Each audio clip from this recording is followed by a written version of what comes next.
If you live in a part of the world that experiences long, dark, and depressing winters, you understand the feeling of blissful relief that comes with the springtime and the accompanying itch to get outside and soak it in while it lasts. I live in southern Canada, and this process is all too familiar to me. When April and May begin to sing their heavenly songs, I find myself unable to concentrate on my cozy indoor activities, my reading, writing, and academic work, and thus my intellectual productivity declines. There is a reason we get summers off from school. But for someone who prioritizes literary input and output over most things, the arrival of spring is a paradoxical dilemma. I love spring, and thus I hate it. I love that spring draws me outdoors, but I loathe how it dampers my focus on the projects that were, for the past 6 months of dark days, my greatest delight. This spring, I want to develop healthy habits and a forgiving but dedicated spirit in regard to my intellectual and literary pursuits.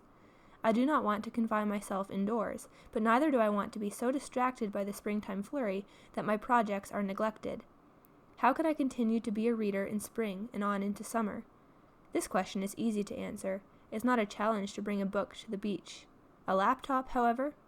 The larger dilemma is how I will continue to be a writer in the warmer outdoor months.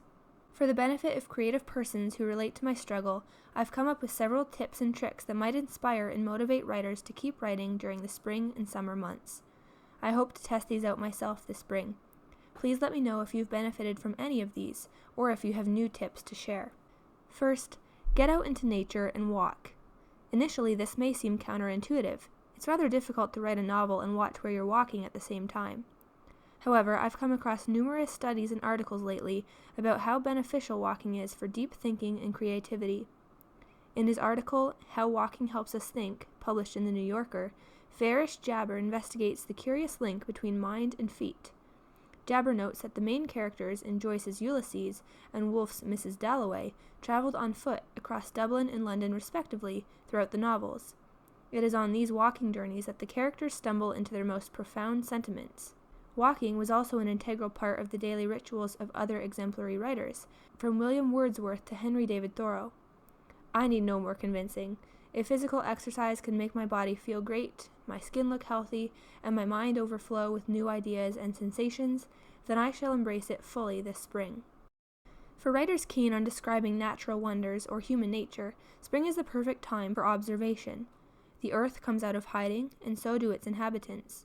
I haven't seen any of my neighbors throughout the winter months, but now I spot them out of doors regularly. Every place around town bustles with happy, hopeful people. The observation of individuals is a key aspect of my writing rhythm, and the busyness of springtime presents an opportunity to do this more regularly and with greater return. There are a number of smaller, practical ways to motivate yourself to write in springtime.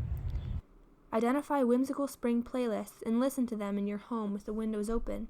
This atmosphere may prove to be deeply inspiring. Read spring literature. If you need a guide, check out one of my last videos.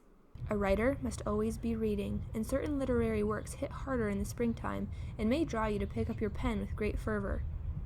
Cultivate a space dedicated to springtime writing, and ensure that this space is different from your autumn and winter writing space. Draw in spring flowers and plants, gather fresh notebooks of spring patterns, and display warm art pieces, like those of Van Gogh and Monet.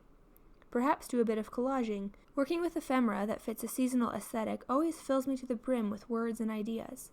Include quotes and phrases from your favorite springtime literature, or lyrics from songs that make you think of spring.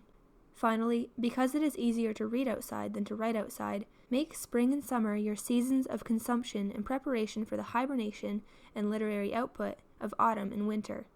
As Stephen King famously said, if you don't have time to read, you don't have the time or the tools to write.